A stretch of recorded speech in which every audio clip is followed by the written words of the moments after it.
Hello hello, শোনা যাচ্ছে পরিষ্কার সবাই? হ্যাঁ। আচ্ছা, তো ফার্স্টে আমার ইন্ট্রো হালকা কি? আচ্ছা, ফার্স্টে আমার ইন্ট্রো হালকা। আমি হচ্ছে রমিক মুখার্জি, কারেন্টলি 4th ইয়ার। আমি একজন ফুল স্ট্যাক ওয়েব3 ডেভেলপার, কারেন্টলি কাইডল্যাবস বলে একটা স্টার্টআপে লিড ডেভেলপার হিসেবে কাজ করছি। এর বেশি কিছু আমার নেই, এইটুকুই আপাতত। আর সেমিনারের একটা পয়েন্ট আগে থেকে বলে রাখছি, আমি চেষ্টা করবো যাতে ম্যাক্সিমাম অডিয়েন্স রিচ করে, মানে সবাই বুঝতে পারে যা বলছি। একদম ভেরি বেসিক আছে, তো কোনো অসুবিধা হবে না। আর যদি মনে হয় যে কিছু বুঝতে পারছি না বা কিছু, আমি যখন জিজ্ঞেস করবো হাত তুলে জিজ্ঞেস করতে পারিস। যতটা ইন্টারেক্টিভ বানানো যায় ততটা বেটার হবে, ঠিক আছে? তো ফার্স্ট জিনিস হচ্ছে, কোশ্চেন হলো ওয়াই ওয়েব ডেভেলপমেন্ট বা ওয়াই ডেভেলপমেন্ট, ঠিক আছে? আচ্ছা, সবাই শুনতে পাচ্ছে তো স্টিল উইথ মি? তো ওয়েব ডেভেলপমেন্টের আমার মেন মোটিভেশন ছিল হচ্ছে মানি, ঠিক আছে? শুনতে খুবই বাজে লাগতে পারে, কিন্তু ভাই কাজ করতে হবে, টাকা লাগবে। তো অবভিয়াসলি ওয়েব ডেভেলপমেন্ট লাইনে প্রচুর টাকা আছে, ডিপেন্ডিং অন তুই ইন্ডাস্ট্রি গ্রেডে কাজ করতে পারছিস কিনা অথবা জানিস কিনা ইন্ডাস্ট্রি গ্রেডের যে স্ট্যাকগুলো। তো আইডিয়াটা হলো ফার্স্টে মানির জন্য শুরু করেছিলাম। দেন আস্তে আস্তে যখন শেখা শুরু করলাম, অ্যাটলিস্ট প্রথম 2-3 মাসে এরকম হচ্ছিল যে শিখতে শিখতে প্রত্যেকদিন রাত্রে মনে হতো যে ঘুমানোটাও বেকার যাচ্ছে, পরের দিন সকালে নতুন কিছু বানাতে পারবো। মেন গল্পটা হলো ওয়েব ডেভেলপমেন্ট বা ওভারঅল ডেভেলপমেন্ট, তো ওর কাছে পাওয়ার অফ ক্রিয়েশন আছে। মানে তুই যদি জিনিসটা জানিস, যেটা করবে সেটা হলো তুই নিজে যা ইচ্ছা, যা আইডিয়া আছে, র্যান্ডমলি ধর বসে আছিস, চল একটা কিছু বানানো যায়, তো তুই বানাতে পারবি, তোর কাছে সেই পাওয়ারটা থাকবে। আর ক্রিয়েশনের পাওয়ার কে না চায়? এটা একটা বড় কারণ আমার ওয়েব ডেভেলপমেন্ট নিয়ে অবসেসড হওয়া। আমি কনসিস্টেন্ট লোক একদমই নই, কনসিস্টেন্সি বলে আমি কিছু জানিও না। তো রাদার দ্যান কনসিস্টেন্সি, এটা আমার জন্য অবসেশন ছিল, আর এখনো আছে। আমি যখন মজা পাই কোনো কিছু বানাতে, তো বানাতেই থাকি। তোদেরও হবে আই গেস, মানে এখন বলে বোঝানো খুব মুশকিল, একবার শুরু করলে বোঝানো যাবে। তো আমার মেন গোলটা হলো তোদেরকে যা হোক করে স্টার্ট করানো। অ্যাটলিস্ট জিনিসটা যদি স্টার্ট করিস, এখন শুনতে বোকা বোকা লাগতে পারে যে কি নয় হচ্ছে, কি দরকার, কিন্তু যদি একবার স্টার্ট করিস না, যখন ভালো লেগে যাবে তখন, মানে তখন তুই এই এক্সাইটমেন্টটা ফিল করবি। তো ঠিক আছে, বেশি বকে লাভ নেই। আজকের টপিকগুলো যেগুলো আমি কভার করবো, এগুলো সবই একটা বেসিক ব্লকস। আর যদি লেগো খেলে থাকিস বা অ্যাটলিস্ট লেগো দেখে থাকিস, তাহলে বুঝতে পারবি যে বেসিক ব্লকস গুলো থেকে অনেক কিছু বানানো যায়। তো আমি সেইটুকু শেখাবো।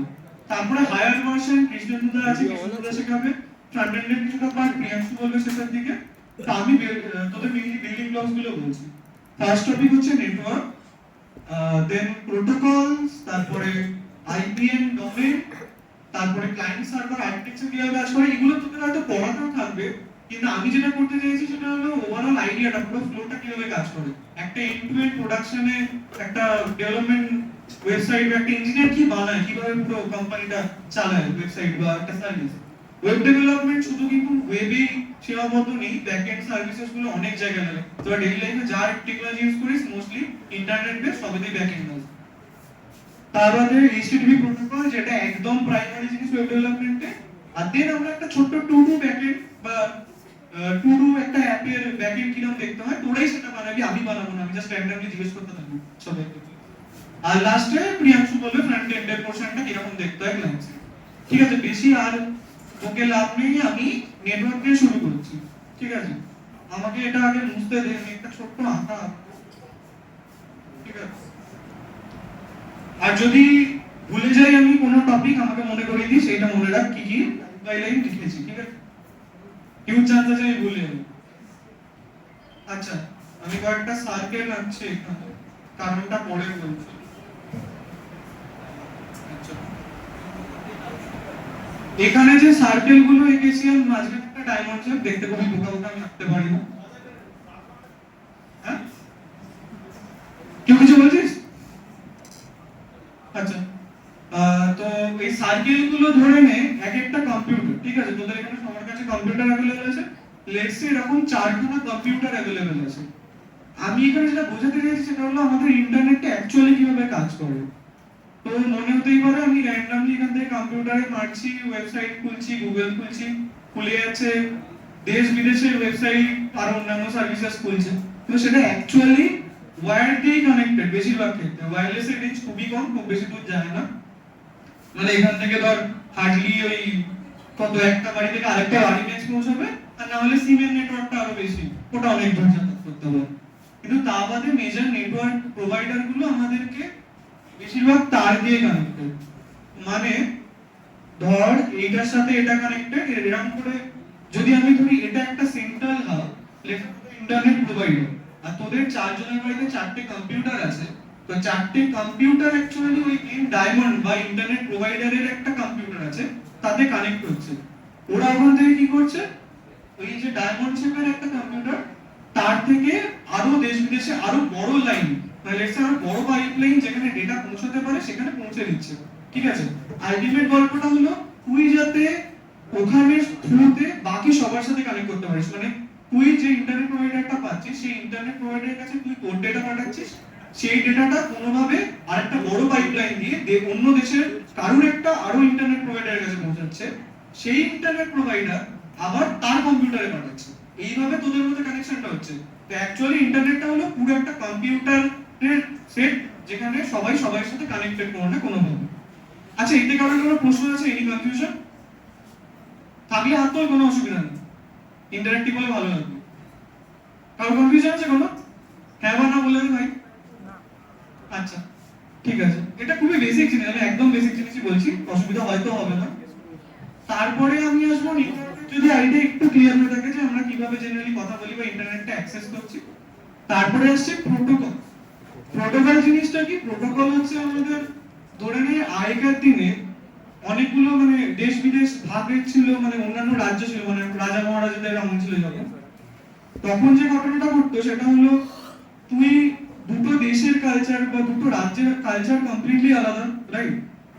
তো এবার যদি তুই এক রাজ্যের কোনো একটা সিস্টেম বা আইডিয়া বা লোককে র্যান্ডমলি পাঠিয়ে দিস অন্য রাজ্যে তোর মেসেজ নিয়ে, মোস্ট প্রবাবলি তাকে মেরে ফেলবে, হিউজ চান্স আছে।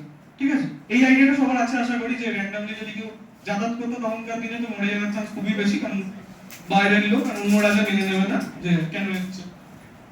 তো এইখানে একটা সিস্টেম ছিল তখন, যে পায়রা দিয়ে, পায়রার সাহায্যে বিভিন্ন চিঠি পত্র পাঠানো বা পার্টিকুলার মেসেঞ্জারের সাহায্যে পাঠানো, সেটা একটা স্ট্যান্ডার্ড হতে হবে, মানে একটা সেট অফ রুলস ফলো করতে হবে সেই পায়রার মানে লাগানো চিটটায়, অথবা তার সাথে যে মেসেঞ্জার যাচ্ছে সেই মেসেঞ্জারে, যাতে দুটো রাজার মধ্যেই কমিউনিকেশন স্থাপন হয় উইদাউট অ্যাকচুয়ালি শেয়ারিং দেয়ার কালচার, কারণ দুজনের কালচার যাতে ইনট্যাক্ট থাকে।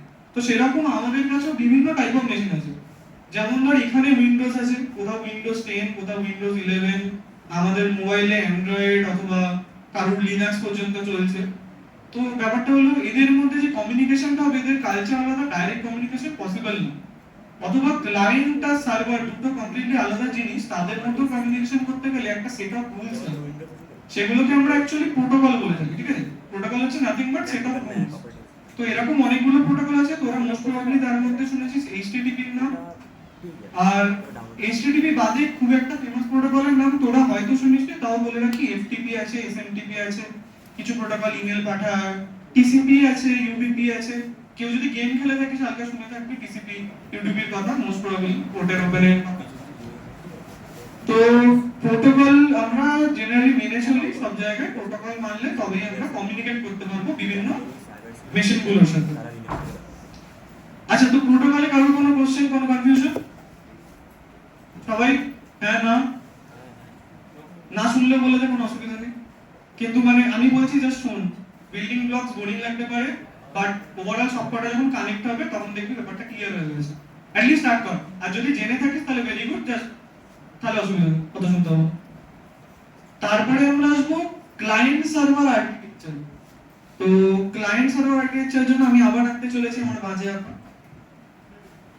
আচ্ছা, আইপি ডোমেন আছে, মিস করে গেছি, একটু মনে করালো।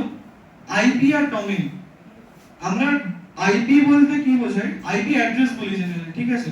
তো লেটস সে পুরো ইন্টারনেট দুনিয়াটা কানেক্টেড, এবার তোর মেশিনে একটা লোক কি করে ডেটা পাঠাবে সেটা তো তার পক্ষে জানা সম্ভব না। লেটস সে তোর বাড়ি আছে, ঠিক আছে, তোর বাড়িতে কাউকে তুই আসতে বলছিস, সে মানে র্যান্ডমলি কোনোদিন আসেনি, তাকে বলেছিস আসতে, তো সে তো আর নাম দেখে তোর খুঁজে আসতে পারবে না। তো সেই জন্য তাকে একটা অ্যাড্রেস দিতে হবে। অ্যাড্রেসটা কিরকম ভাবে ভাগ করা থাকে জেনারেলি আমাদের ক্ষেত্রে? প্রথমে ইন্ডিয়া দিয়ে শুরু, ইন্ডিয়া থেকে আমরা ঢুকবো হচ্ছে ওয়েস্ট বেঙ্গল। ওয়েস্ট বেঙ্গল থেকে আমরা মোস্ট প্রবাবলি যারা কলকাতায় থাকে তারা কলকাতায় ঢুকবে, অন্য কোথাও থাকলে সেখানে। দেন আমাদের বাড়ির লোকাল এরিয়া, পিনকোড, দেন বাড়ির নাম্বার। তো সেই লোকটা ওই অ্যাড্রেসটা দিয়ে আস্তে আস্তে আমাদের কাছে পৌঁছাতে পারবে। সেম ইন্টারনেট দুনিয়া আমাদের আইপি অ্যাড্রেস আছে। আইপি অ্যাড্রেসের একদম ডিটেলসে আমি যাচ্ছি না, ভেবে নিন এটা একটা অ্যাড্রেস, ঠিক আছে, সেম অ্যাজ আমাদের বাড়ির অ্যাড্রেস। তো ওই আইপি অ্যাড্রেসটার সাহায্যে কেউ আমার কম্পিউটারকে রিচ করতে পারে ইন্টারনেট দুনিয়া। এই অ্যাড্রেসটা আমার লোকেশনটা কাইন্ড অফ বলে। এবার ফ্যাক্টরটা হলো হোয়াট ইজ ডোমেইন, আর এখানে আইপি অ্যাড্রেস কি কাজে লাগে। এবার প্রবলেম হলো তুই আইপি অ্যাড্রেস জেনারেলি দেখতে হয় ধর 10.254.134.0 অথবা .1 এরকম একটা পয়েন্ট দিয়ে দিয়ে নাম্বার। এই নাম্বারগুলো মনে রাখা খুবই চাপের, আর খোঁজাও অতটা ইজি না। সার্চ ইঞ্জিনের ক্ষেত্রে আইপি ডাইরেক্ট খোঁজা খুবই চাপের, তোকে ডাইরেক্টলি ইউআরএল লিখতে হবে। তো এখানে আছে ডোমেইন সিস্টেম বা ডোমেইন সিস্টেম বা ডিএনএস। ডোমেইনের গল্পটা হলো লেটস সে তোর বাড়ির একটা নাম আছে, লেটস সে আমাদের এখানে রাজভবন আছে, রাইট? তো Raj Bhavan even without knowing the actual address অনেকে রাজভবন চিনে নিতে পারবে সিম্পলি নামে।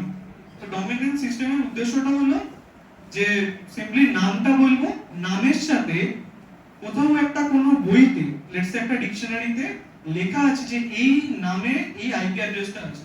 তো লেটস সে আমরা যখন ডোমেইন কিনি অ্যাকচুয়ালি আমরা বলছি ওই বইটাতে প্লিজ আমাদের এই আইপিটার নাম এই ডোমেইনটা লিখে দাও। লেটস সে youtube.com, youtube.com এর একটা নিজস্ব আইপি আছে। এমন না যে র্যান্ডমলি youtube.com সার্চ করলাম একটা ওয়েবসাইট খুলে গেল। আমরা ওই আইপিটা youtube.com নামটার সাথে জড়িত বা কানেক্টেড আছে। তো যখনই আমরা youtube.com সার্চ করি, ডোমেইন নেম সার্ভার যেগুলো আছে ডোমেইন সিস্টেম হ্যান্ডেল করে, তারা তাদের বইতে গিয়ে খোঁজে যে এই youtube.com এর আইপিটা অ্যাকচুয়ালি কি, ওই আইপি বা ওই মেশিনে গিয়ে পৌঁছায়।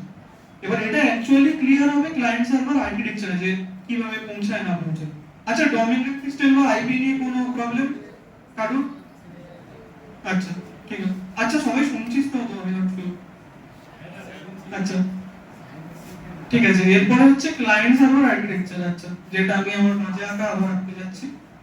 আচ্ছা এই দুটো জিনিস, আচ্ছা এটাকে আমি সি বলে নাম দিচ্ছি লেটস সে ক্লায়েন্ট, এটাকে এফ বলে নাম দিচ্ছি, এটা হচ্ছে সার্ভার, ঠিক আছে। প্রশ্নটা হলো ক্লায়েন্ট আর সার্ভার কি? তোদের সবার কাছে মোবাইল আছে, তুই যখন youtube.com খুলছিস বা যাদের কাছে কম্পিউটার আছে তখন তোর সামনে অনেকগুলো ভিডিও আসছে, আরো অনেক কিছু লেখা আছে। লেটস আমি যদি র্যান্ডমলি একটা ইউটিউবের খুলি, এখানে খোলা আছে, ঠিক আছে। এই যে ইউটিউব চ্যানেলটা, এখানে দেখ কয়েকটা ভিডিও যখন সার্চ করেছি ভিডিওগুলো আসছে, আর সাইডে অনেকগুলো লেখা, উপরে বিভিন্ন ডিজাইন আরো লেখা, সাইন ইন বাটন ফাটন এইসব আছে। ফ্যাক্টরটা হলো পুরোটা যদি আমি মানে ক্লায়েন্ট যে ব্যাপারটা মানে সামনে যেটা দেখছিস, যেটা এখন তোদের চোখের সামনে আছে, এটা হচ্ছে ক্লায়েন্ট। এবার আমি যদি ক্লায়েন্ট হচ্ছে খুবই ছোট কোড, ঠিক আছে, তুলনামূলক। এবার পুরো যদি আমি ভিডিওটা বা ভিডিওর নাম সবকিছু এই ক্লায়েন্টের মধ্যে জমিয়ে রাখতাম, কোনো একটা লোকাল জায়গায় রাখতাম, সেখান থেকে ক্লায়েন্টে রাখতাম, সেটা খুব একটা ভালো হতো না। কনসিডারিং ইউটিউবে অনেক কিছু আছে, মানে ভরে ভরে জিনিস আছে, crore crore probably more than zillion I guess জিনিসপত্র আছে। তো সেটা তো তুই একটা ফাইলে ওরকম ভাবে রাখা সম্ভব না, কোনোদিন অসম্ভব ব্যাপার। তো সেই জন্য আমরা যেটা করি, এই যে জিনিসটা, এই সাইডের জিনিসটা কিন্তু অ্যাকচুয়ালি ফিক্সড। তুই দেখবি এটা মোটামুটি সেমই থাকে, ডিজাইনটা চেঞ্জ হয়, উপরের ডিজাইনগুলো জেনারেলি সেম থাকে। তুই যে সার্চ করিস তার উপরে তোর ভিডিওর থাম্বনেল, ভিডিওর নাম, তাদের চ্যানেল, এগুলো রেন্ডার হয়, মানে এগুলো আসে, এগুলো অন দ্য ফ্লাই আসে। তো এগুলো কোথা থেকে আসে? এগুলো হচ্ছে সার্ভার থেকে আসে জেনারেলি। সার্ভার আর ক্লায়েন্টের মধ্যে ডিফারেন্সটা কি? ক্লায়েন্ট জেনারেলি আমাদেরকে জাস্ট দেখায় আমাদের সামনে কি আছে, যেটা আমরা অ্যাকচুয়ালি ইন্টারঅ্যাক্ট করছি। তো সমস্ত ইন্টারঅ্যাকশন অ্যাকচুয়ালি ক্লায়েন্টের সাথে হয়। আর সার্ভারের কাজ হলো যত হেভি কম্পিউটেশন, লেটস সে ডেটাটা টানলাম, ডেটাটার মধ্যে কোনো রকম কাজ করতে হবে বা ডেটাটার মধ্যে প্রসেসিং আছে। প্রসেসিং আছে বলে সবাই বুঝিস? ইয়েস। আচ্ছা, তো প্রসেসিং যত হেভি ডিউটি কাজ আছে, যেখানে সিপিইউ ইন্টেনসিভ মানে বেশি কাজ করতে হবে, সেগুলো সমস্ত সার্ভারে আমরা করে থাকি। তো উদ্দেশ্যটা হলো কোনোভাবে ক্লায়েন্ট থেকে সার্ভারে কানেক্ট করা একটা প্রোটোকলের সাহায্যে, যাতে আমরা ক্লায়েন্ট থেকে সার্ভারে জিজ্ঞেস করতে পারি তোমার কাছে ডেটাটা অ্যাভেলেবল আছে, তাহলে আমাকে পাঠাও, আমি এটা সামনে দেখাবো। সমস্ত ইউজার ইন্টারঅ্যাকশন মানে বাটন ক্লিক যা কিছু ক্লায়েন্টে হচ্ছে, ক্লায়েন্ট আমাদেরকে শো করছে এটা। আর সার্ভার কিভাবে সিপিইউ ইন্টেনসিভ কাজ করে, কিভাবে করে, যেরকম ধর মেশিন লার্নিং এর নাম অনেকে শুনেছিস, সেখানে ধর কোন একটা প্রোগ্রামকে ট্রেন করা হচ্ছে, কোন একটা মডেল ট্রেন করা হচ্ছে, সে একটা কিছু রেসপন্স জেনারেট করছে, একটা ছবি দেখলো, দেখে বলে দিল এই ছবিটা কিসের, কোন ফুলের ছবি, এরকম টাইপের। তো সেটা তুলনামূলক সিপিইউ আর জিপিইউ ইন্টেনসিভ টাস্ক, মানে অনেক বেশি পাওয়ার লাগে। ক্লায়েন্ট ওটা করা খুব একটা সম্ভব না, এখন যদি সম্ভব হচ্ছে আস্তে আস্তে, বাট স্টিল নট ভেরি মানে অপটিমাইজড। তো সেখানে সার্ভার লাগে। তো এবার আমি অ্যাকচুয়ালি যাব ক্লায়েন্ট সার্ভার আর্কিটেকচারের মধ্যে। এখানে ধর পোর্ট বলে একটা জিনিস আছে সার্ভারে, তোরা পোর্টের নাম কি কে শুনেছিস?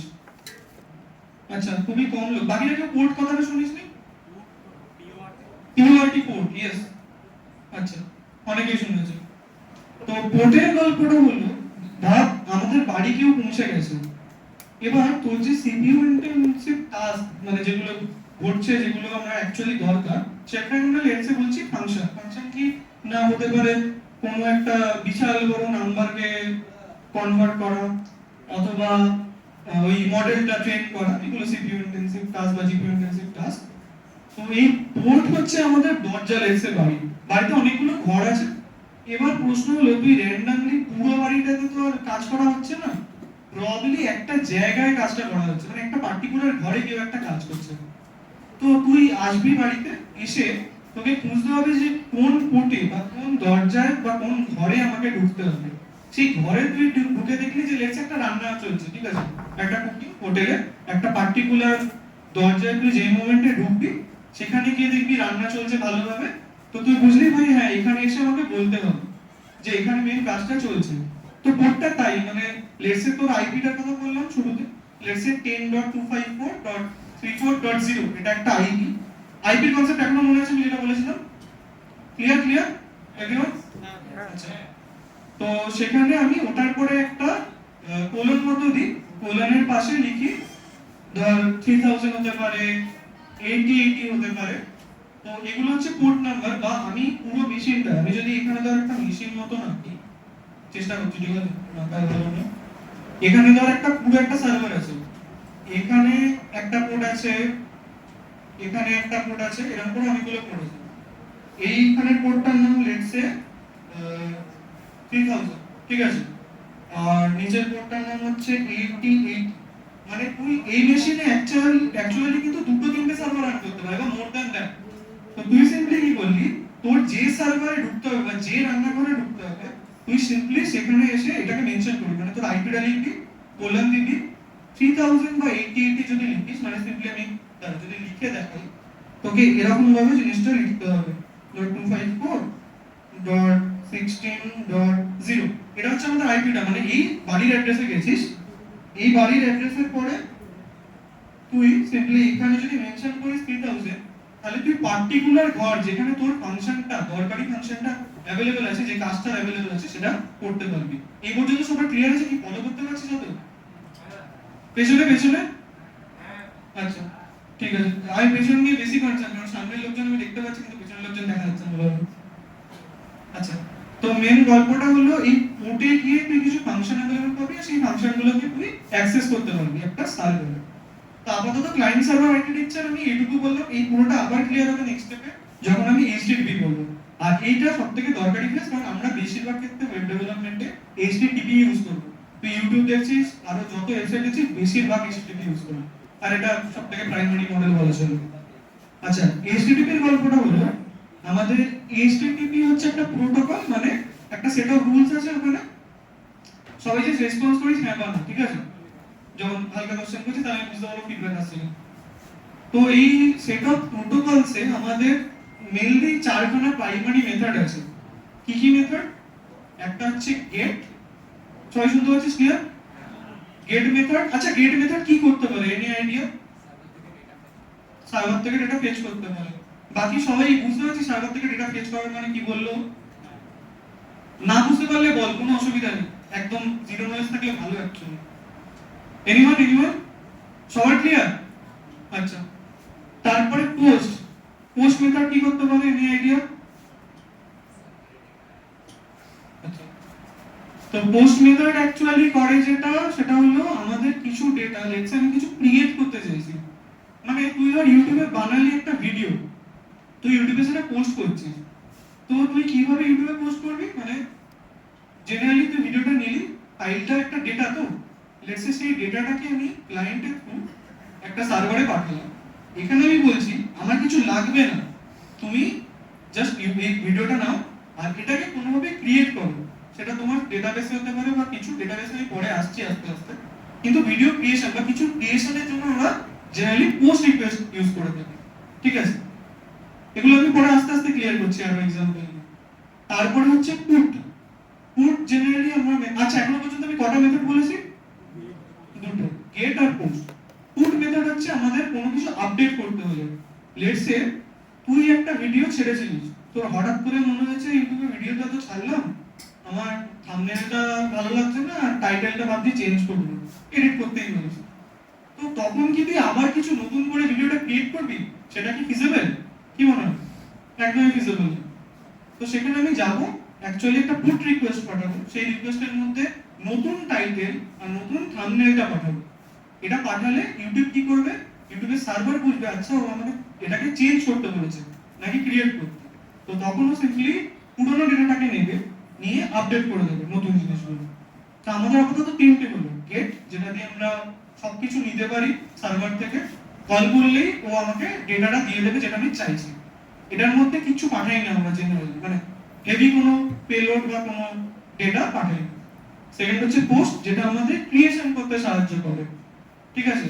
আপাতত আই গেস অনেকেরই আন্দাজ পাবে যে জিনিসগুলো কিভাবে কাজ করে, হালকা হালকা আন্দাজ তৈরি হওয়া উচিত যারা বেসিক থেকে শুরু করছে। যারা অলরেডি জানিস তারা অলরেডি মানে অসুবিধা হবে না খুব একটা। আর তারপর হচ্ছে ডিলিট। ডিলিটটা খুবই বোঝা ইজি, কি করে সিম্পলি বল যে কোন আইটেমটা কোন ভিডিওটা তো ডিলিট করতে হবে, তুই নিজের চ্যানেল থেকে ভিডিও ডিলিট করতে চাস, ও পাতি যাবে গিয়ে সার্ভার থেকে ডেটাটা উঠিয়ে দেবে, আর কিছু না। তো আমাদের তাহলে কি কি হলো নরমালিটা শুরু করি না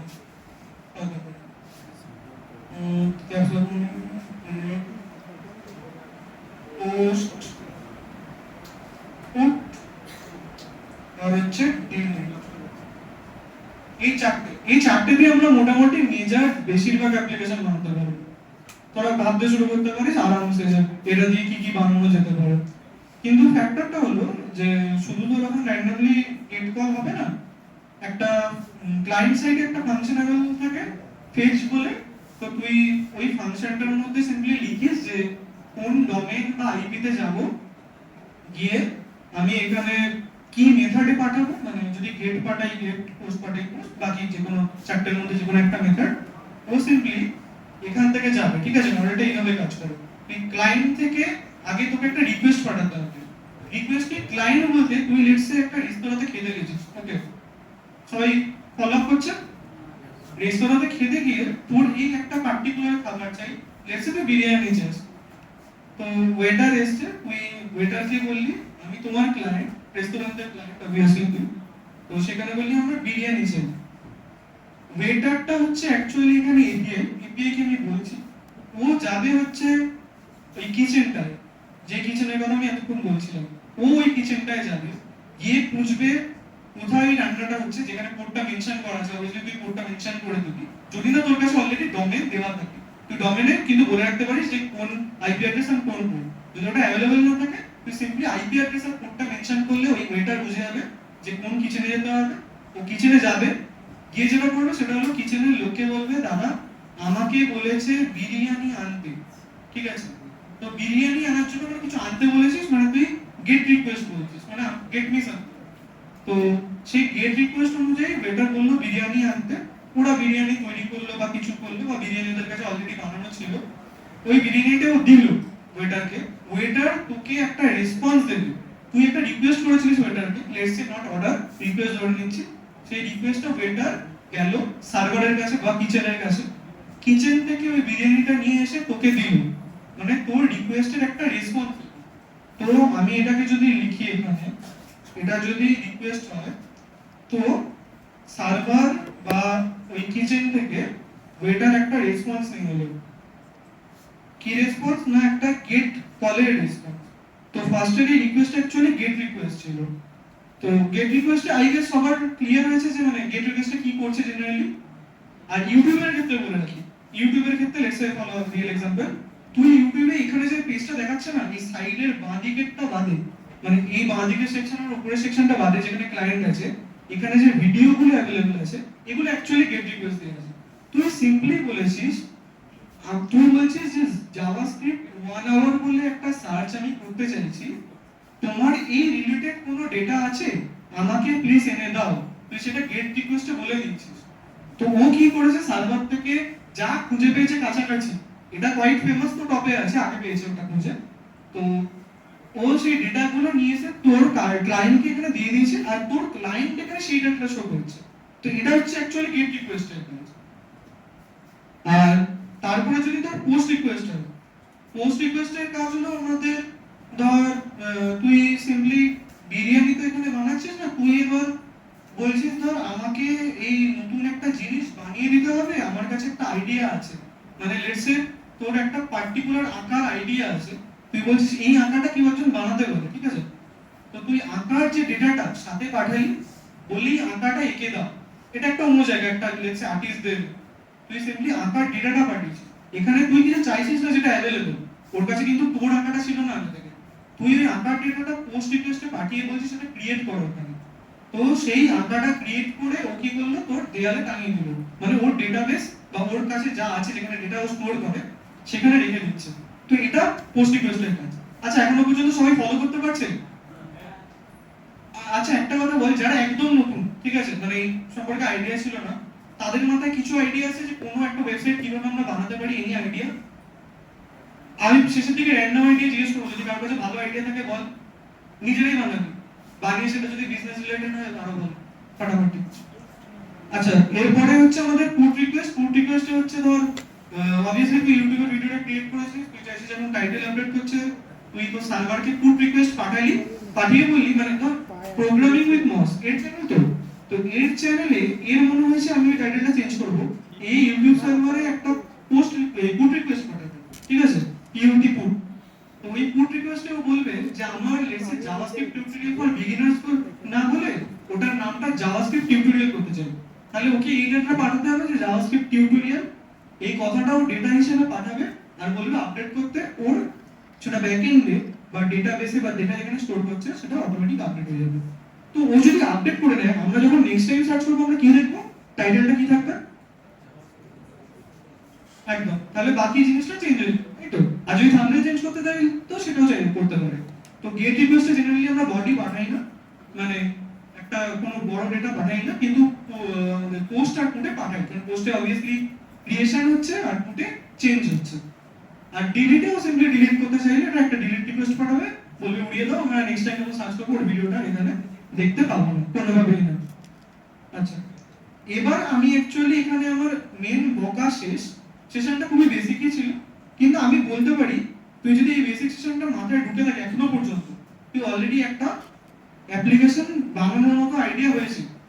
মেন গল্পটা হলো দেখ, প্রোগ্রামিং আছে, ঠিক আছে, প্রোগ্রামিং এর লজিকের ব্যাপার আছে, ফাংশন, বিভিন্ন জিনিসপত্র আছে, কিন্তু মেন আলটিমেট গল্পটা হলো তুই এই আর্কিটেকচারটা বুঝিস কিনা। সিস্টেম ডিজাইন বলে একটা জিনিস হয়, সেটার দাম খুবই বেশি, অ্যাকচুয়ালি সিনিয়র ডেভেলপারদের লাগে, কিন্তু যত লো লেভেলে যত ভালো সিস্টেমের আইডিয়া তোর থাকবে তত বেটার। তো আমি আপাতত যেটা করতে চাইছি, তোদের হ্যান্ডস অন একটা আইডিয়া দিতে চাইছি, যে একটা টু ডু লিস্ট আছে, টু ডু লিস্ট সবাই জানে। তো টু ডু লিস্টে কি করি, আমার লেটস সে সকালবেলা উঠলাম, টু ডু লিস্টে লিখলাম আমাকে আজকে এই করতে হবে, যাতে সারাদিন মনে থাকে, আমি 1 2 3 4 করে লিখে রাখলাম, ঠিক আছে, যে আমাকে সারাদিন ধরে কি কি করার আছে। প্লেসে সকালবেলা দৌড়াতে যাব, তারপরে এসে পড়তে যাব, তারপরে আমাকে একটা পার্টিকুলার কোনো পড়া করতে হবে, তারপরে খেলাধুলা বা যা খুশি।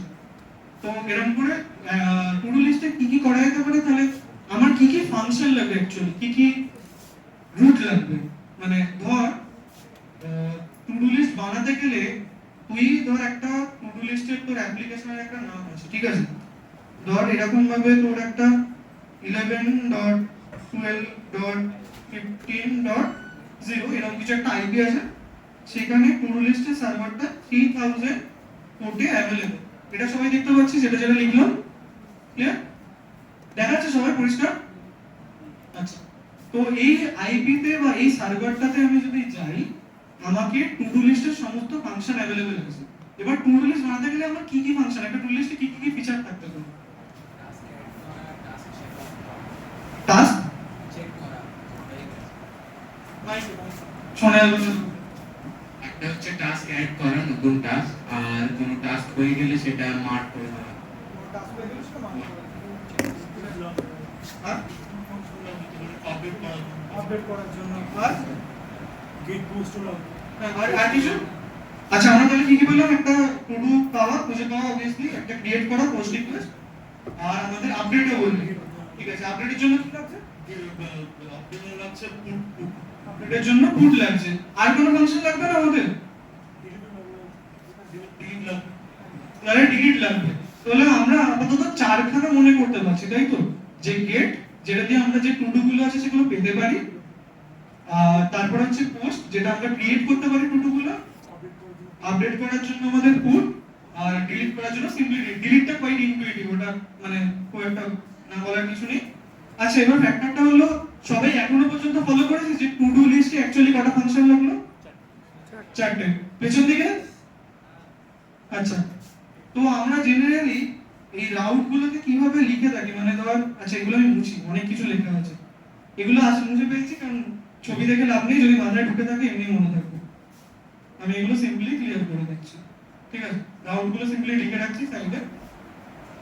তো এখানে ধর আমি যদি যদি সার্ভারটা হয়, আচ্ছা এটা মুছতে গেলে, এই যদি সার্ভারটা হয়, এটাকে এটা লিখে গেলাম, ঠিক আছে? কি হচ্ছে? সার্ভার যদি লিখে থাকি এটাকে, তো আমার ক্লায়েন্ট থেকে আমাকে ধর লেটস সে আমি একটা টু ডু প্রথমে ক্রিয়েট করতে হবে, কারণ আমার ডেটাবেস ফাঁকা আছে, মানে যেখানে ডেটা আমি স্টোর করি সেটা ফাঁকা। তাহলে আমি কি রিকোয়েস্ট পাঠাবো? আর কেউ বাকিদের কোনো রেসপন্স আসছে না, পোস্ট রিকোয়েস্ট পাঠাবো, রাইট? তো যদি আমি পোস্ট রিকোয়েস্ট পাঠাতে চাই, আমি লিখবো যে এখানে কোনো ভাবে, লেটস আমি কোড দেখাতে চাইছি না, ঠিক আছে? আমার মেইন আজকের আইডিয়াটা হলো কোনো রকম কোড না, সিম্পলি বোঝা ব্যাপারটাকে। তো যদি আমি একটা পোস্ট রিকোয়েস্ট পাঠাই, আর পোস্ট রিকোয়েস্টের সময় বলে দিই কোন আইপি তে আর কোন পোর্টে যেতে হবে, অথবা কোন ডোমেনে যেতে হবে, আর সেখানে বলে দিই কি ক্রিয়েট করতে হবে, মানে একটা ডেটা দিয়ে দিই, তো ডেটাটা কিরকম দেখতে হতে পারে? লেটস সে আমি এখানে লিখলাম, আচ্ছা এটা কিরকম দিয়ে লিখতে হবে, কি হচ্ছে?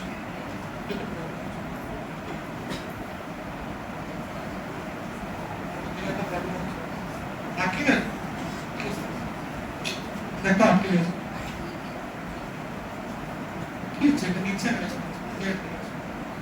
আচ্ছা ক্লিয়ার করে দিচ্ছি, রিকোয়েস্ট করো। হ্যাঁ ঠিক আছে, আমার ঠিক আছে। হ্যাঁ না আমি এটা, আচ্ছা তো এটাকে মুছে দিই ক্লিয়ার করে। তো ফ্যাক্টরটা হলো আমি একটা রিকোয়েস্ট পাঠাতে চাইছিলাম, তো রিকোয়েস্টের ডেটাটা কি কি হতে পারে? তো একটা টু ডু ক্রিয়েট করার জন্য আমার কি ডেটা হতে পারে? টু ডুর একটা নাম, ঠিক আছে? ধর এখানে লিখি, এটা একটা ফরম্যাট, ঠিক আছে? সেকেন্ড ব্র্যাকেট দিয়ে এরকম ভাবে লিখে, তো এখানে আমি লিখতে পারি নেম, টু ডুটার নাম, লেটস সে একটা র্যান্ডম টু ডু কি দেওয়া যায়, রানিং। আর কি হতে পারে?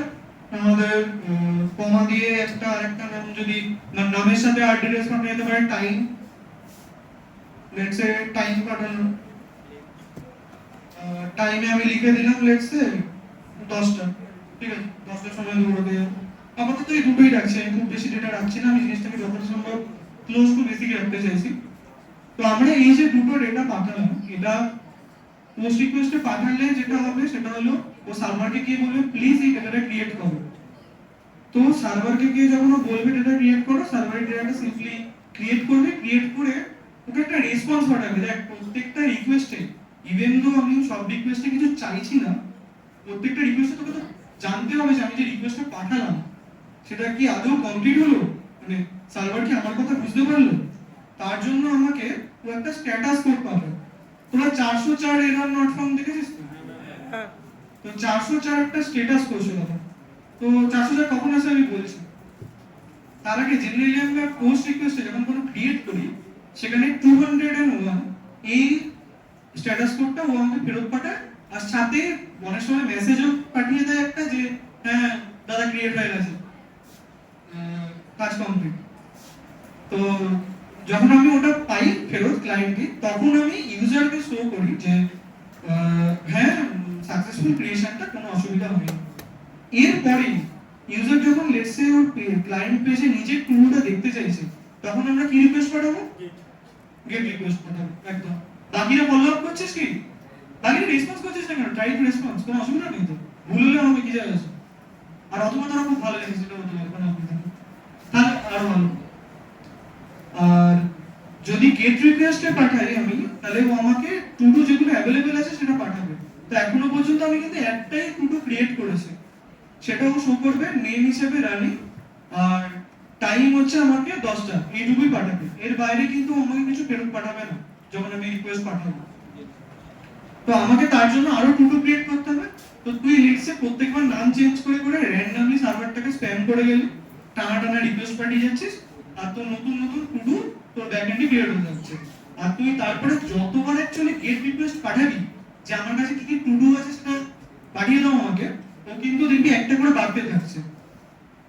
এবার ব্যাপারটা হলো পুটের ক্ষেত্রে তুই সিম্পলি ওকে বলে দিবি যে কোন নামটা আমাকে চেঞ্জ করতে হবে, সেটা ওর সাথে করে পাঠিয়ে দিবি, পাঠিয়ে বলবি এই নামটা চেঞ্জ করে আমাকে নতুন লেটস সে রানিং থেকে জিম হয়ে গেল। তো তখন ও কি করবে? ওই রানিং এর ওই জায়গাটায় যাবে, যে নামটা চেঞ্জ করে জিম করে দেবে। এর পরের বার যখন আমি গেট রিকোয়েস্ট পাঠাবো অ্যাকচুয়ালি মানে টু ডু গুলো চাইবো, তখন কিন্তু আমার টাইমটা সেম থাকলেও নেমটা জিম হয়ে যাবে। এবার ফ্যাক্টরটা হলো ও কিভাবে জেনারেলি এটাকে সেভ করে, ঠিক আছে, এটা একটা ফ্যাক্টর। আমি আপাতত ডেটাবেসে যাচ্ছি না, ডেটাবেস তোরা পরে পড়বি, কোনো অসুবিধা নেই। ওটা কৃষ্ণেন্দ্র সেশনের দিন কৃষ্ণেন্দ্র হয়তো বলবে, অলরেডি এসে গেছে তার প্রেমিয়াম সেল। আর তো আইডিয়াটা হলো, তোরা কেউ অ্যারের নাম শুনেছিস? শুনেছি পেছন দিকে অল্প কয়েকজন, তাই তো? ঠিক আছে, একবার সবাইকে জানাই নাকি অ্যারে কি? অ্যারে হচ্ছে একটা কালেকশন। আচ্ছা তোরা সেট তো দেখেইছিস, অঙ্ক করেছিলিস সেট। তো অ্যারে ঠিক সেট না, তবে সেটের মধ্যে একটা জিনিস কালেকশন। সেটে তো সেম জিনিস বারবার ঢোকানো যেত না, একই নাম্বার, ওখানে ইউনিক থাকতো। অ্যারেতে ইউনিকনেসের কোনো গল্প নেই, তুই একই নাম দুবার ঢোকাতেই পারিস, কোনো চান্স মানে তুই দুবার দৌড়াতে যেতেই পারিস। মানে সকালবেলা 10টার সময় রানিং, আবার সন্ধ্যাবেলা 6টার সময় রানিং হতে পারে। তো তুই কি করবি? একটা অ্যারে বা একটা কালেকশনের মধ্যে প্রত্যেকবার যখন রিকোয়েস্ট পাঠাচ্ছিস না, পোস্ট রিকোয়েস্ট, ও কি করছে? এই কালেকশনটার মধ্যে প্রত্যেকবার এই যে জিনিসগুলো এগুলোকে ঢুকিয়ে দিচ্ছে। বা এটা এক একটা এন্টিটি, কালেকশনের এক একটা অবজেক্ট বা একটা এন্টিটি। যেমনি আমরা সেটে সবাই দেখেছি একটা লেটস সে 1 2 3, এটা একটা নাম্বারের সেট, তাই তো? এরকম এই যে অবজেক্টটা, এই জিনিসটা অনেকগুলো আমরা সেট দিতে পারি বা কালেকশন দিতে পারি। তার মধ্যে কারোর নাম রানী, কারোর নাম হচ্ছে জিম, কারোর টাইম আলাদা, কিন্তু সবার একটা নিজস্ব সিঙ্গেল এন্টিটি আছে। তো সেই এন্টিটি গুলো অ্যারেতে প্রত্যেকবার অ্যাড করতে থাকে। তুই মানে বক্সের মধ্যে একটা করে ঢেলে যাচ্ছিস, আর যখন অ্যাকচুয়ালি গেট রিকোয়েস্ট পাঠাচ্ছিস, তুই বক্স থেকে সব ঢেলে ওকে দিয়ে দিচ্ছিস, বলছিস এই নে, এই আমার কাছে যা আছে নিয়ে। আর পুট রিকোয়েস্টের বেলা কি হচ্ছে? তুই বক্সের মধ্যে যাচ্ছিস, চিঠিটা খুলছিস, চিঠির মধ্যে নামটা চেঞ্জ করে দিচ্ছিস। প্রত্যেকটা লিস্টে এক একটা করে চিট আছে, সেই চিটগুলো বক্সে ফেলছিস এতক্ষণ ধরে পোস্ট রিকোয়েস্ট। আর ডিলিটের বেলা সিম্পলি চিটটা তুলে ছিঁড়ে ফেলে দিচ্ছিস। ক্লিয়ার? সবাই ফলো করতে পেরেছো? আচ্ছা, তো এই হলো আমাদের টু ডু ব্যাকএন্ডের গল্প। অ্যাকচুয়ালি জিনিসটা কিরকম দেখতে হয় দেখো। লেটস সে আমাদের সার্ভারটার নাম হচ্ছে মানে ক্লায়েন্টটা যেটা আমরা ওয়েবসাইটটা বানাচ্ছি, সেই ওয়েবসাইটটার নাম হচ্ছে http। আচ্ছা ক্যাপস লক আছে, এটা ক্যাপস লকে জেনারেলি হয় না, ঠিক আছে? আচ্ছা কপি করে না দেখো তো, কপি করে এটাকে নিয়ে লিখে দেখ ভালো। আচ্ছা অনেক বেশি কিছু ঠিক আছে, এটাকে দেখতে পাচ্ছিস? আচ্ছা এটাকে দেখতে পাচ্ছিস? এই এক্সকেলিডা বলে লেখা আছে, এটা ক্লিয়ার ক্লিয়ার? তো এখানে দেখ HTTPS বলে একটা জিনিস আছে, এটা হচ্ছে HTTP প্রোটোকল, মানে সেম প্রোটোকল সেমই জিনিস, খালি একটু এনক্রিপ্টেড। এনক্রিপশনের নাম কি শুনেছিস?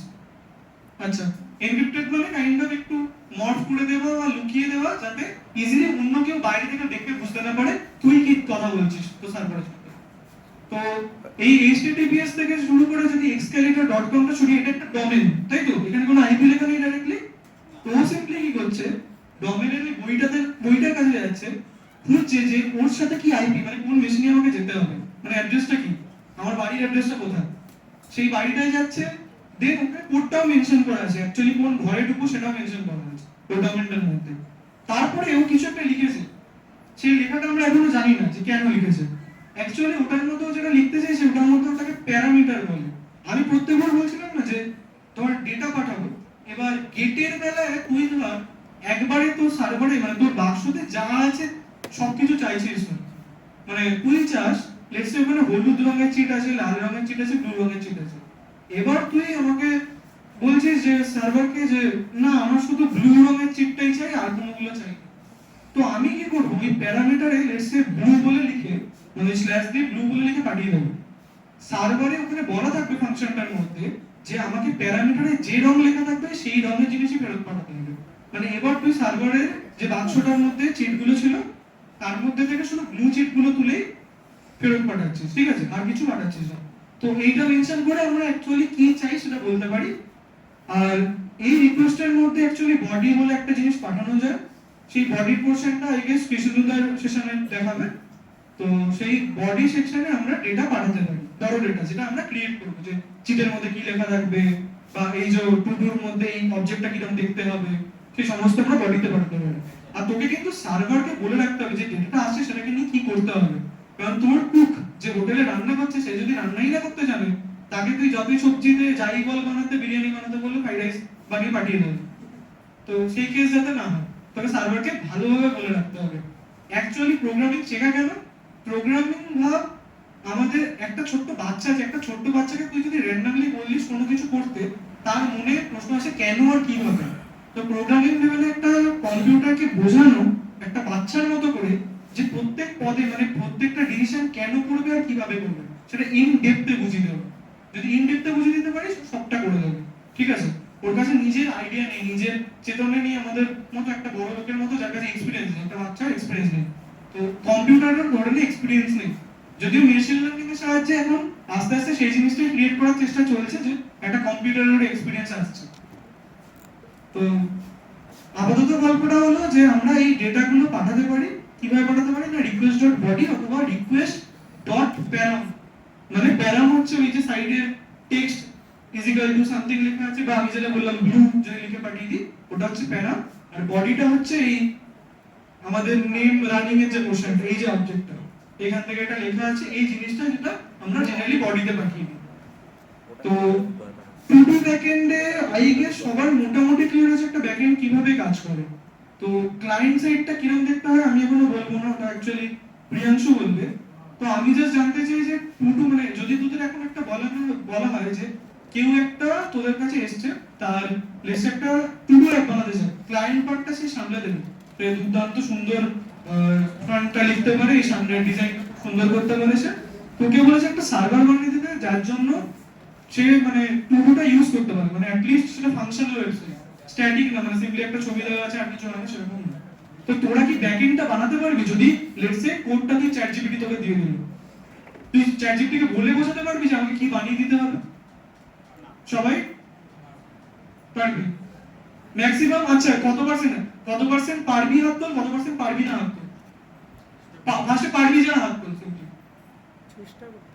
আচ্ছা চেষ্টা করতে পারবি, আরে মানে কোডের পার্টটা নিয়ে ভাবিস না, সিম্পলি চ্যাটজিপিটিকে লিখতে পারবি যে এটা আমাকে বানিয়ে দাও, এটা লাগবে আমার, এই রুটটা লাগবে। আচ্ছা খুবই কম। আচ্ছা যারা পারবি না, যারা পারবি ভেরি গুড, ঠিক আছে, বাকি চ্যাটজিপিটি সামলাতে হবে আর কৃষ্ণদা সামলাতে হবে। আর যারা পারবি না তারা কেন পারছিস না সেটা বলার চেষ্টা কর, আমাকে জিজ্ঞেস কর কোশ্চেন যে কেন মনে হচ্ছে পারবো না বা কি কোথায় প্রবলেম হচ্ছে, রেসপন্ড, কোনো অসুবিধা নেই। এনিওয়ান? সবাই একটু ইন্টারঅ্যাক্টিভ রাখছে। চেষ্টা কর কমসে কম ট্রাই করার, ভুল হলে হবে, বোকা প্রশ্ন করলে কর সিম্পলি,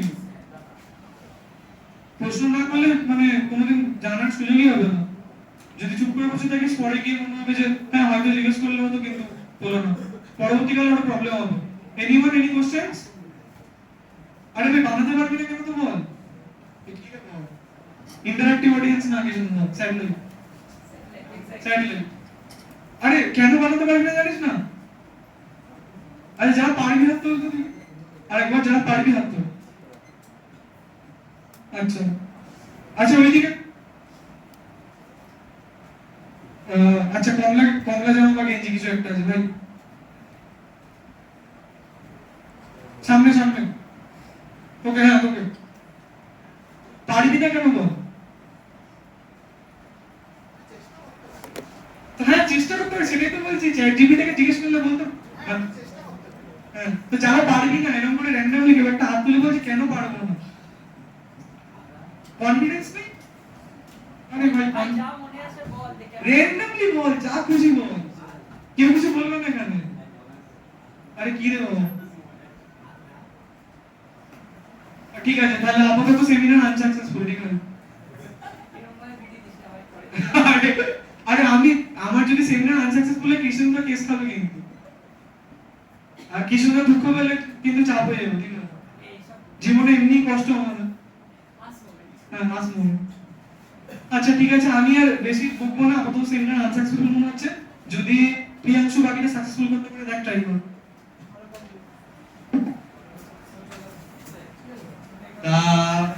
দাদা মোটামুটি ওয়েব কি করে কাজ করে সেই ব্যাপারটা বললো আমি মোটামুটি ডেভেলপমেন্ট ফিল্ডে যাবো যে ওয়েব ডেভেলপমেন্ট জিনিসটা কি প্রথমে যেটা বলি যে ইন্ট্রোডাকশনটা দিই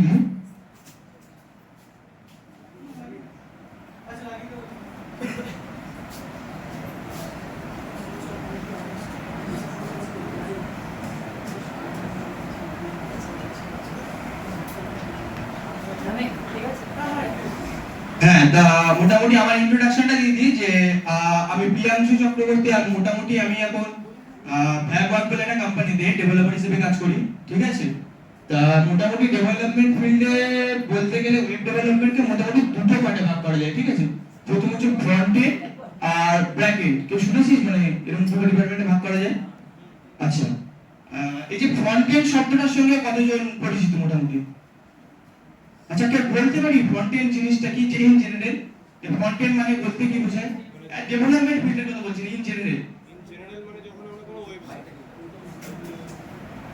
ইন জেনারেল যখন আমরা কোনো ওয়েবসাইট খুলি তখন আমি ওয়েবসাইটের কথা বলছি না ইন জেনারেল যে এখন কত ঘটনা ঘটছে এক্ষেত্রে ফ্রন্ট এন্ড নামটা শুনেছিস মানে দেখে যেটা ইন্টারেস্ট বাড়ায় ফ্রন্টে যেটা একটা কোনো আকৃষ্ট করা হয়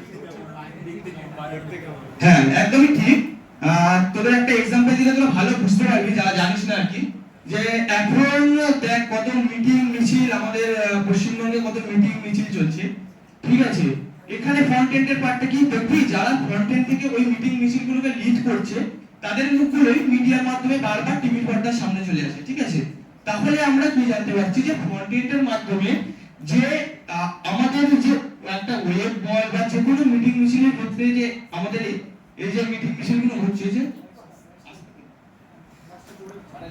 বেশি ছোট একটু বেশি তো ওই মানে কোথায় ছিলাম না হ্যাঁ মিটিং মিছিল হ্যাঁ তো ওই মিটিং মিছিলে যে ফ্রন্ট এন্ড থেকে লিড গুলো করছে তাদের মুখে দেখবি বারবার আমরা বিভিন্ন টিভির পর্দায় বা বিভিন্ন জায়গায় দেখাচ্ছে যদিও ডেভেলপমেন্টের সঙ্গে এই ধরনের কন্টেন্টের কোনো মিল নেই তবু ঠিক আছে তবু বলে রাখলাম তো মোটামুটি আমি এবার ডেভেলপমেন্ট ফিল্ডে ফিরি ডেভেলপমেন্ট বলতে অন্য কোনো সফটওয়্যার ডেভেলপমেন্টের কথা বলছি না মোটামুটি আমি ওয়েব ডেভেলপমেন্টের দিকে যাচ্ছি তা ওয়েব ডেভেলপমেন্টের ক্ষেত্রে ফ্রন্ট এন্ডের মানেটা কি ঠিক আছে একটা एग्जांपल দিলে ভালো বুঝতে পারবি যে ধর তুই একটা কোনো ঘর বানাচ্ছিস ঠিক আছে তা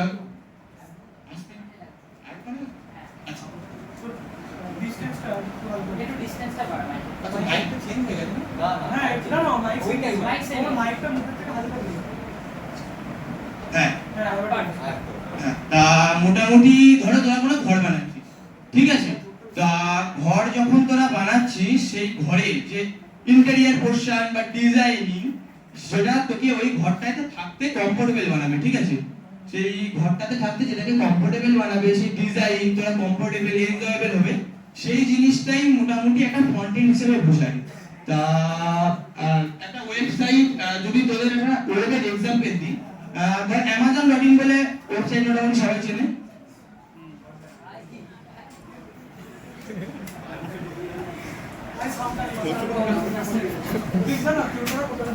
যেরকম কথা বলছি হ্যালো হ্যালো হ্যালো হ্যালো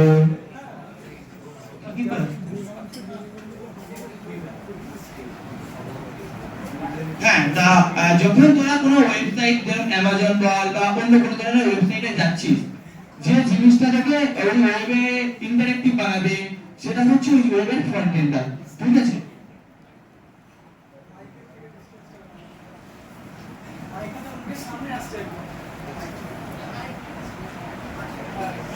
তা মোটামুটি এই হলো ফ্রন্ট এন্ড, ঠিক আছে? এবার যদি বেসিক বলি যে ফ্রন্ট এন্ড কি করে কাজ করে, একটা एग्जांपल দিই যে ধরো এই যে রিসেন্টলি যে আমাদের দুর্গাপূজা আছে, ঠিক আছে? এই দুর্গাপূজায় তোরা এখন গিয়ে দেখবি যে বিভিন্ন প্যান্ডেল সবাই পাশে স্ট্রাকচারটা বানানো হয়েছে, ঠিক আছে? সেটা ওয়েবের ফ্রন্ট এন্ডেও এরকম যে স্ট্রাকচারটা বানানো হয়, সেই স্ট্রাকচারটা কি দিয়ে বানানো হয় কেউ জানিস?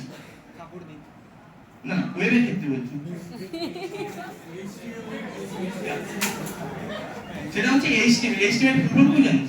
Hypertext Markup Language. Hypertext markup language. একদমই ঠিক যে এই HTML দিয়ে আমরা মূলত জেনারেলি ওয়েবের ফ্রন্ট এন্ডের যে কাঠামো আছে সেটাকে বানানোর চেষ্টা করি। তারপরে আমরা প্যান্ডেলের দিকে যদি চলে যাই তাহলে দেখব যে একটা প্যান্ডেলে তারপরে আমরা বিভিন্ন কাপড় মারা, লাইট সেটআপ করা, বিভিন্ন ভাবে ডিজাইন করা, সোলা ফোলা যাই বলিস, সেই বিভিন্ন পদ্ধতিতে সেটা ডিজাইন করা হয়। সেটা ওয়েবের কোন পার্টটা করে জানিস তো? Full form. আচ্ছা, আর তারপরে যেটা হয় আমাদের লাইটিং বা তারপরে যেটা সেটা হচ্ছে আমাদের লাইটিং বা ধরে নে বিভিন্ন ধরনের যে আমাদের লাইটিং হচ্ছে লাইট বা জেনারেটর, এই যে বিভিন্ন কাজ ইন্টারঅ্যাক্টিভ জিনিসটাকে আরো ইন্টারঅ্যাক্টিভ বানানো, আরো সুন্দর বানানো, এই জিনিসটা কে করছে? আচ্ছা, তাহলে মোটামুটি সবাই HTML CSS জাভাস্ক্রিপ্ট নিয়ে অনেকেই অনেক কিছু জানিস দেখছি। আচ্ছা, এর সঙ্গে আরেকটা কথা বলে রাখি যে HTML CSS জাভাস্ক্রিপ্ট মানে কিন্তু শুধু ফ্রন্ট এন্ড নয়, ঠিক আছে? ফ্রন্ট এন্ডে এর থেকে আরো অনেক বেশি জিনিস আছে। তোরা ডাইনামিক UI বা এই ধরনের লাইব্রেরির নাম শুনে থাকবি, রিঅ্যাক্ট এর নাম শুনেছিস? বাহ, কাজ করেছিস কেউ এই HTML CSS জাভাস্ক্রিপ্টের উপর কোনো কাজ করেছিস কেউ? আচ্ছা, তো মোটামুটি ফ্রন্ট এন্ডটা সবার মাথায় ঢুকেছে যে জিনিসটা কি? আচ্ছা, এবার আরেকটা টপিক আছে সেটা হচ্ছে UI। ফ্রন্ট এন্ডে মোটামুটি আমরা চারটে ডোমেইনে ভাগ করতে পারি। প্রথম ডোমেইনটা হচ্ছে ফ্রন্ট এন্ড জিনিসটা কি? ফ্রন্ট এন্ড জিনিসটা হচ্ছে তুই কিছু একটা HTML CSS জাভাস্ক্রিপ্টে কোড লিখলি বা রিঅ্যাক্টে বা যে কোনো UI লাইব্রেরিতে লিখলি, ঠিক আছে? সেই UI লাইব্রেরিতে কোড লেখার পর তোকে অ্যাজ এ ওয়েবসাইট বা যে কোনো অ্যাপ ডেভেলপমেন্ট, অ্যান্ড্রয়েড ডেভেলপমেন্টের ক্ষেত্রে সামনে থেকে যেটা দিচ্ছে, যেটার সঙ্গে একটা ইউজার ইন্টারঅ্যাক্ট করতে পারছে, ঠিক আছে? সেই জিনিসটাই হচ্ছে ফ্রন্ট এন্ড। সেকেন্ড পার্টটা কি? সেকেন্ড পার্টটা হচ্ছে UI UX। নাম শুনেছিস কি UI UX এর? আচ্ছা, UI মানে হচ্ছে ইউজার ইন্টারফেস। ইউজার ইন্টারফেস জিনিসটা কি? ইউজার ইন্টারফেস জিনিসটা হচ্ছে যখন তুই গুগলে যাচ্ছিস বা ক্রোমে যাচ্ছিস, ক্রোমে গিয়ে লিখছিস সামথিং কোন একটা ওয়েবসাইট লিখছিস, লেখার পর সেই ওয়েবসাইটটা যখন তোর সামনে আসছে, ঠিক আছে? সেই ওয়েবসাইটটা যখন তোর সামনে আসছে সেটা হচ্ছে ইউজার ইন্টারফেস, মানে একটা ইউজারের কাছে যে ওয়েবসাইটটা আসছে। তারপরে UX মানে কি? UX মানে হচ্ছে ইউজার এক্সপেরিয়েন্স।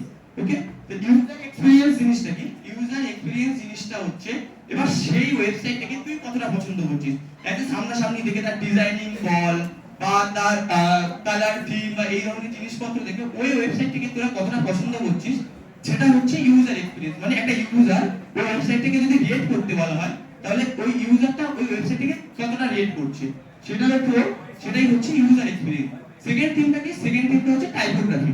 টাইপোগ্রাফি মানে হচ্ছে বিভিন্ন ওয়েবসাইট যখন খুলবি তোরা দেখবি বিভিন্ন ধরনের টেক্সট ফেস্ট লেখা থাকে, ঠিক আছে? এবার সেই টেক্সটের ফন্ট কি হবে, টেক্সটের কালার বা টেক্সটের ধরে নে সাইজ, এই ধরনের জিনিসগুলো খুব ম্যাটার করে ফ্রন্ট এন্ডের ক্ষেত্রে, ঠিক আছে? কোন টেক্সটটা বড় হবে, কোন টেক্সটটা ছোট হবে, এই ধরনের জিনিসপত্র যেটা আর কি টাইপোগ্রাফির মধ্যে পড়ে, ঠিক আছে? তারপরে লাস্ট যে থিমটা আছে সেটা হচ্ছে কালার থিম। একটা ওয়েব ফ্রন্ট এন্ড ওয়েবের জন্য কালার থিমটা খুব ম্যান্ডেটরি। কালার থিম কেন ম্যান্ডেটরি? তুই ধর একটা ঝিকিমিকি কালার দিয়ে একটা ওয়েবসাইট তৈরি করে দিবি, ঠিক আছে? ঝিকিমিকি কালার দিয়ে একটা ওয়েবসাইট তৈরি করে দিবি, কিন্তু একটা ওয়েবসাইট তো শুধু শুধু কেউ কেউ বানাবে না, বেচার জন্য বানাবে। এবার বেচার জন্য কাস্টমার দরকার। এবার কাস্টমার যদি তোর ওয়েবসাইটে না আসে তাহলে তো জিনিসটা অনেক খারাপ হয়ে যাবে। এবার কাস্টমার এনগেজ করবে গিয়ে ব্যাকএন্ড তো লোকে দেখতে পায় না, দেখতে পায় কি ফ্রন্ট এন্ড। তা ফ্রন্ট এন্ডের থ্রুই আমরা আর কি কাস্টমারটাকে এনগেজ করব। আর ফ্রন্ট এন্ডের মাধ্যমে যদি কাস্টমারকে আমার এনগেজ করতে হয় তাহলে আমরা কি করব? ফ্রন্ট এন্ডটাকে যতটা সুন্দর বানানো যায় কালার থিমের মাধ্যমে। এবার কালার থিমটা যদি খুব বাজে ইউজ করিস, খুব বাজে কালার থিম ইউজ করিস, তাহলে কি হবে? লোক এমনি প্রথম দেখাতেই, আমাদের একটা এক্সাম্পল দিলে বুঝতে পারবি, লোক প্রথম দেখাতেই একদম না এই ওয়েবসাইটে যাওয়া যাবে না। ই কমার্স, আমি একটা এক্সাম্পল দিচ্ছি তার আগে একটা জিনিস জেনে ই কমার্স নাম শুনেছিস তো? ই কমার্স, আচ্ছা ই কমার্স জিনিসটা কি?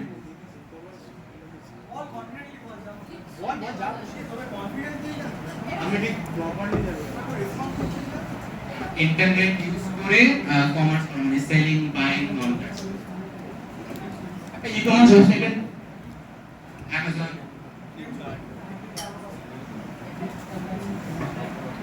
বলছি তোরা কেউ রেসপন্স দিচ্ছিস না কেন? এত সুন্দর সুন্দর সবাই সেমিনার নিচ্ছে, আমাদের সময় এরকম পেতাম না আমরা। তোরা পাচ্ছিস, রেসপন্স দে। ভুল ঠিকটা বড় কথা না, বাট রেসপন্সটা বড় কথা। আর তালিকা দিচ্ছে কে রে?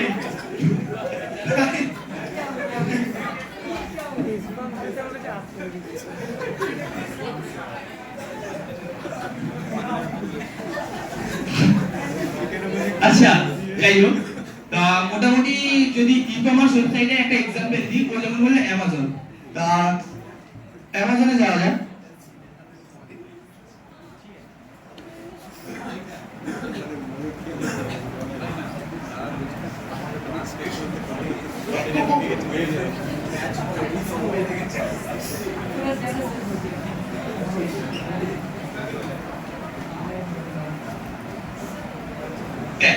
এই একটা যেমন e commerce website Amazon maximum সময় ইউজ করেছিস, ম্যাক্সিমাম সময় এই ওয়েবসাইটটা ইউজ করেছিস।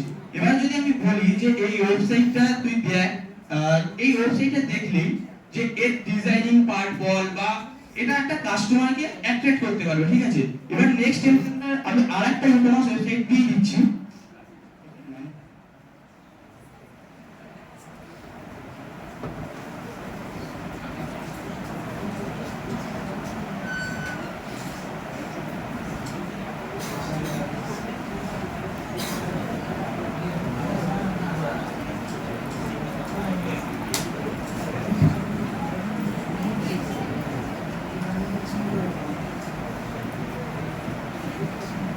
দেখ এই হচ্ছে আরেকটা ই কমার্স ওয়েবসাইট। দেখ এবার আমি যদি অ্যামাজনের সঙ্গে এর তুলনা করি তাহলে কাস্টমার কোথায় বেশি অ্যাট্রাক্ট হবে? স্বাভাবিকভাবে অ্যামাজনে। এটাও একটা ই কমার্স ওয়েবসাইট, কিন্তু এটাও জিনিসপত্র বিক্রি করছে, অ্যামাজন জিনিসপত্র বিক্রি করছে, কিন্তু অ্যামাজনে কাস্টমার বেশি। কারণ অ্যামাজন তাদের ডিজাইন পার্টে বলে দিয়েছে, কিন্তু এক্ষেত্রে কি হয়েছে, এক্ষেত্রে এদের ডিজাইনিংটা এত ভালো হয়নি, ঠিক আছে? সেই কারণেই এদের ওয়েবসাইটে লোকের সংখ্যাটা কমে যাবে। এবার আমি আরেকটা দিকে চলে যাই। মোটামুটি ফ্রন্ট এন্ডটা সবার ক্লিয়ার তো? হ্যাঁ, তা এবার এপিআই পেজে চলে যাই। যে রাগিতে যেটা বোঝালো যে ব্যাক এন্ডে আমরা যে এপিআই টা জেনারেট করি, সেই এপিআইটা ফ্রন্ট এন্ডে আমরা কিভাবে ইউজ করব, ঠিক আছে? প্রথমে যদি এটা দেওয়া হয়, তা এর একটা এক্সাম্পল দিয়ে আমি বোঝাই। ধর তুই বাড়িতে আছিস, তুই কোনো একটা ফুড অর্ডারিং অ্যাপ ইউজ করছিস, লেটস সে জোম্যাটো, ঠিক আছে? তুই জোম্যাটোতে গেলি, ফার্স্টে কি করবি? ফার্স্টে জোম্যাটোতে যাবি, প্রথমে একটা যে ফুডটা তুই খেতে চাস, লেটস সে পিৎজা, তুই পিৎজা খেতে চাস, তুই জোম্যাটোতে গেলি, পিৎজা প্রথমে অর্ডার করলি। কি হবে তারপরে? অর্ডার করার সঙ্গে সঙ্গে কি চলে আসবে? না, তো অর্ডার করার পরে ওখানে প্রসেসিং হবে পিৎজা, যেটা আর কি পিৎজাটা তৈরি হবে। তৈরি হওয়ার পর অ্যাজ এ ডেলিভারি বয় তোকে দিয়ে যাবে কেউ একজন। তারপরে তুই কি করবি? পিৎজাটা ফার্স্ট লুক দেখবি, তারপরে পিৎজাটা টেস্ট করবি, তারপরে বলবি যে পিৎজাটা খেতে ভালো না খারাপ। এক্ষেত্রে আবার একটা প্রবলেমও আছে, যে ধর তুই এমন সময় অর্ডার করছিস যে রেস্টুরেন্টটা যেখানে পিৎজা পাওয়া যায় সেই রেস্টুরেন্টটা সেই সময় বন্ধ, এরকম একটা প্রবলেম হতেই পারে। এটা দিয়ে যদি এপিআই আমরা বোঝাতে যাই, তা কি হবে? একটা ফেচ বলে ফাংশন হয় জাভাস্ক্রিপ্টে, ঠিক আছে? সেই ফেচ ফাংশনের থ্রু আমরা ব্যাকএন্ড থেকে যে এপিআই, সেই এপিআইটা আমরা ফেচ করতে পারি। তার আমি তো অলরেডি এপিআই ইউআরএল এর ব্যাপারে বলে দিয়েছি। তা এবার যদি আমি ফেচ ফাংশনটা কিভাবে কাজ করে, তা প্রথমে ফেচ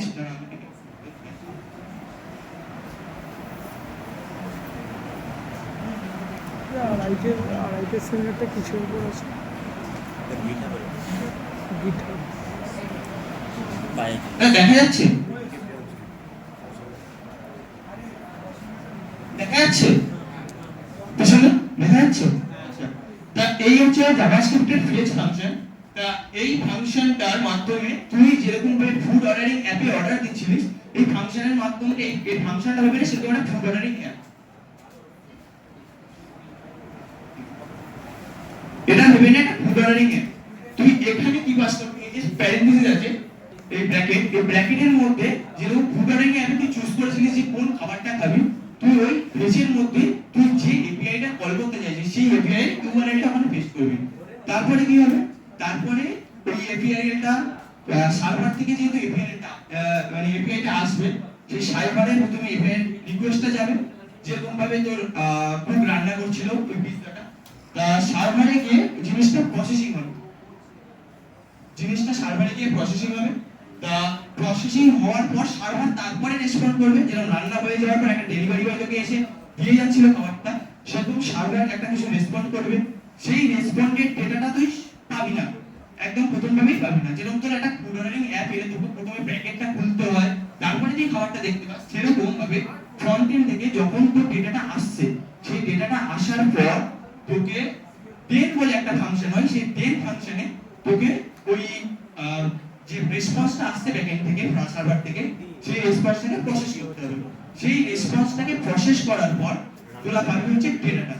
এবার সেই ডেটাটা তোরা কিভাবে ইউজ করবি, তোর জোম্যাটো থেকে যেটা এসছে, যেটা তোরা তুই খাচ্ছিস, সেই ডেটাটা তুই ফ্রন্ট এন্ডে কিভাবে ইউজ করবি, যেমন একটা ইউটিউবের এক্সাম্পল দিয়ে বোঝালো যে এরকম পদ্ধতিভাবে আমি এরকম ভাবে সাজিয়ে দেবো ডেটাগুলোকে, ঠিক সেরকম ভাবেই ওই যে ডেটাগুলো আসবে সেটা নিয়ে তুই ফ্রন্ট এন্ডে কিভাবে ইউজ করবি সেটা সম্পূর্ণ তোর ব্যাপার। তুই কোথায় দিবি, কেমন ভাবে সাজাবি, সেটা সিএসএস, এইচটিএমএল, জাভাস্ক্রিপ্ট বা রিঅ্যাক্ট যাই ইউজ করে তুই প্রথমে ওটা সাজিয়ে নিলি। তারপরে আর কি একটা প্রবলেমের কথা আমি বলেছিলাম যে ধর সেই সময় বন্ধ রেস্টুরেন্টে, এক্ষেত্রে কি হতে পারে, এক্ষেত্রে হয় যে ক্যাচ বলে একটা ফাংশন হয় যেটা আর কি এপিআই রিকোয়েস্টের এরর হ্যান্ডেল করে।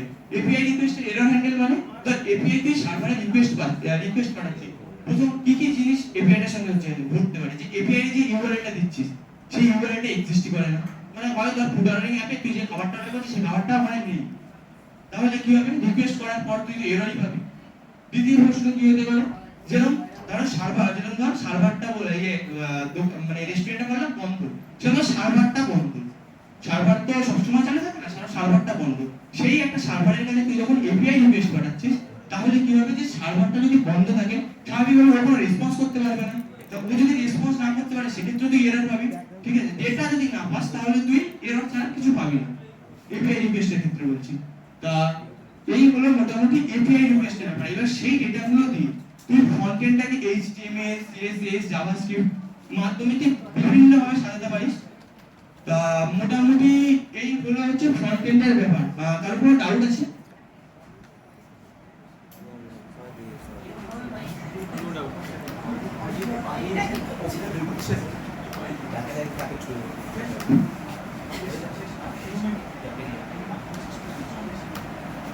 কারো কোনো ডাউট আছে?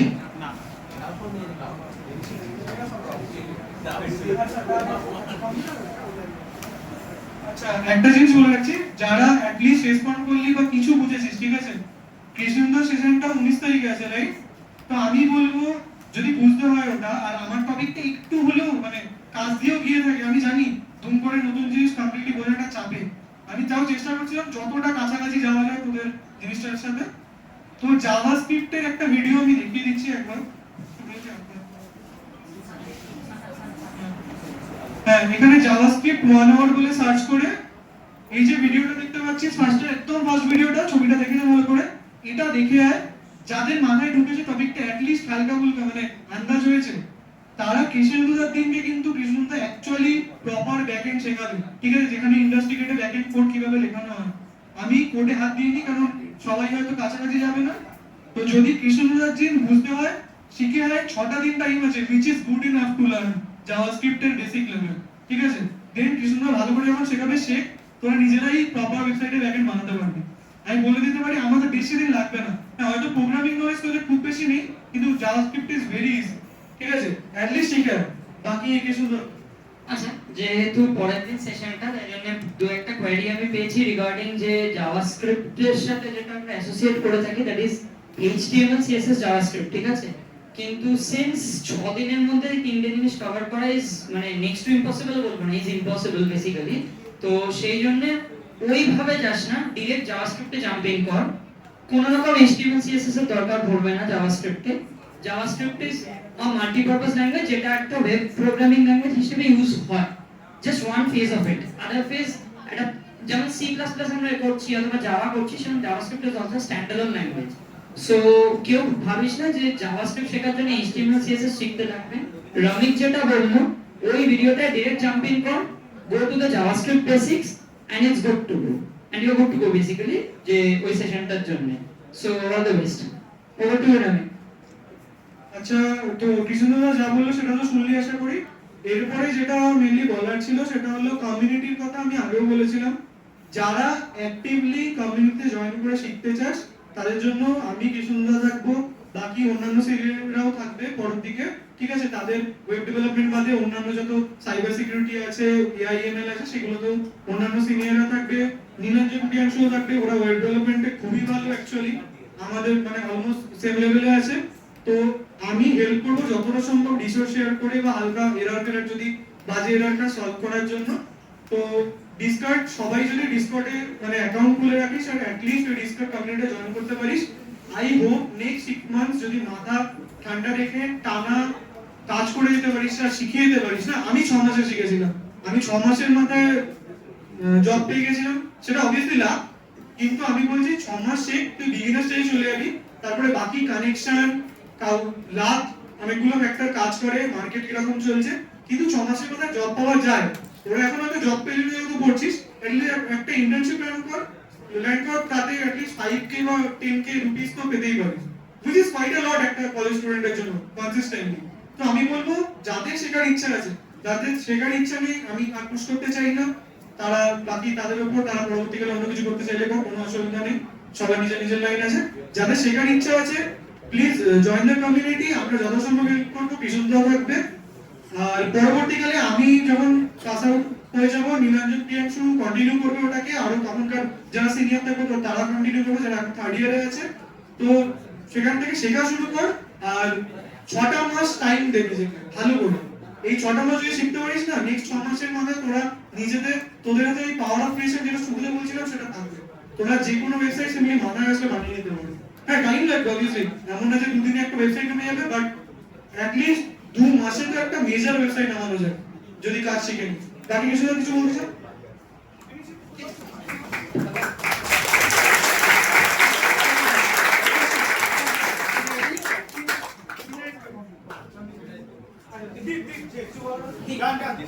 ওকে স্যার, তোদের এখন সেমিনার আছে, ওল লাইব্রেরিতে চলে যাস সবাই।